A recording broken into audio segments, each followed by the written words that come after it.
उत्तर प्रदेश के हाथरस में सत्संग के दौरान हुई भगदड़ में 121 लोगों की मौत हो गई। राज्य सरकार इस पूरी घटना की तह में जाएगा। ये हादसा है या साजिश? सवाल ये कि इतने बड़े पैमाने पे इतने लोगों की जान जाना, आखिरकार सरकार क्या कर रही थी? उत्तर प्रदेश के हाथरस में सत्संग के दौरान हुई भगदड़ में 121 लोगों की मौत हो गई। जब भी हम भोले बाबा का नाम लेते हैं तो हमारे दिमाग में जो तस्वीर आती है वह भगवान शिव की होती है, पर यहाँ ऐसा नहीं है। नारायण सरकार उर्फ भोले बाबा के नाम से प्रसिद्ध इन बाबा का सत्संग चल रहा था जब इतने लोगों की मौत हो गई। भोले बाबा में उत्तर प्रदेश के लोगों की काफ़ी आस्था है। यूपी के अलावा दिल्ली, राजस्थान और मध्य प्रदेश में भी भोले बाबा के भक्त मौजूद हैं। बाबा से आशीर्वाद लेने के लिए लगभग 1 लाख से ज़्यादा लोग पहुंचे थे। हालांकि भारत में यह पहली बार नहीं है जब धार्मिक आयोजनों या सत्संगों जैसे कार्यक्रमों में मची भगदड़ से लोग मारे गए।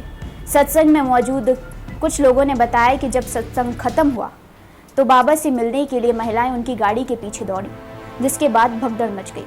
बहुत ज़्यादा भीड़ और गर्मी थी। लोग जल्दी बाहर निकलने के चक्कर में भागने लगे। मिट्टी भी गीली थी, कीचड़ था, कई लोग फिसल गए। वहां पर मौजूद लोगों का कहना है कि अगर प्रशासन अपना काम ठीक से कर रहा होता तो शायद हादसा टल सकता था।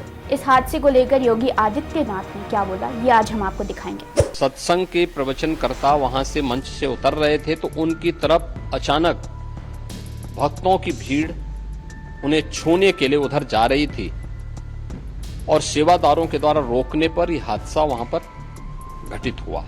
मृतक के परिजन को 2-2 लाख रुपए की और गंभीर रूप से घायल परिवारों की नागरिकों के लिए भी 50-50 हजार रुपए की सहायता की घोषणा की है। राज्य सरकार इस पूरी घटना की तह में जाएगा। ये हादसा है या साजिश, यह भी हम इसकी तह में जाकर के इसको देखेंगे। इस प्रकार की घटना पर पीड़ितों के प्रति संवेदना व्यक्त करने की बजाय राजनीति करना यह अत्यंत दुर्भाग्यपूर्ण है और निंदनीय भी।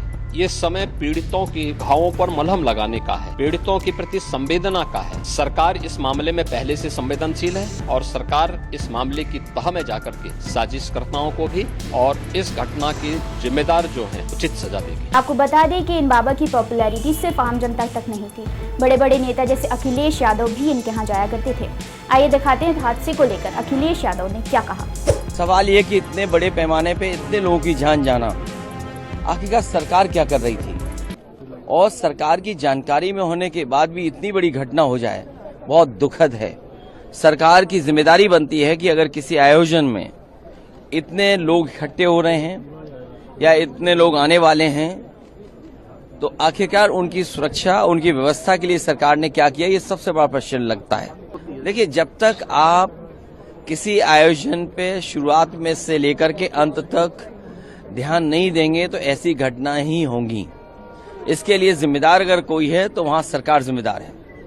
मरने वालों की मदद हो, उनके परिवार के लोगों का पूरा इंतजाम हो। जो अगर घायल हैं, जिनको इलाज की जरूरत है, हमें उम्मीद है कि सरकार उनका इलाज अच्छा कराएगी।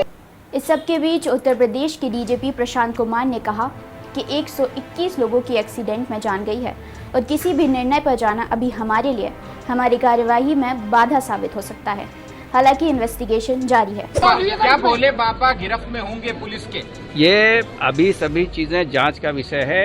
अभी हम तत्काल निष्कर्ष पे पहुंच के किसी भी चीज को, जांच को इफेक्ट नहीं करना चाहते हैं। जांच का दायरा खुला है। जांच में जो भी तथ्य प्रकाश में आएंगे उसके आधार पे कार्रवाई नहीं, वहाँ पर्याप्त बल लगा है। इस चीज का भी परीक्षण जो जांच कमेटी है करेगी। कुछ लोगों का कहना है कि भोले बाबा के आश्रम में कई राज छिपे हैं। आपको बता दें कि भोले बाबा का असली नाम सूरजपाल है और यह कोई आम बाबा तो नजर नहीं आते। कोट पैंट पहनने वाले इन बाबा के पिता एक किसान थे।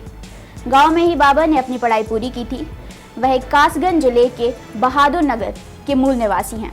सूरजपाल ने सन 1990 के दशक के अंत में एक पुलिसकर्मी के रूप में नौकरी छोड़ दी थी और प्रवचन करना शुरू कर दिया था।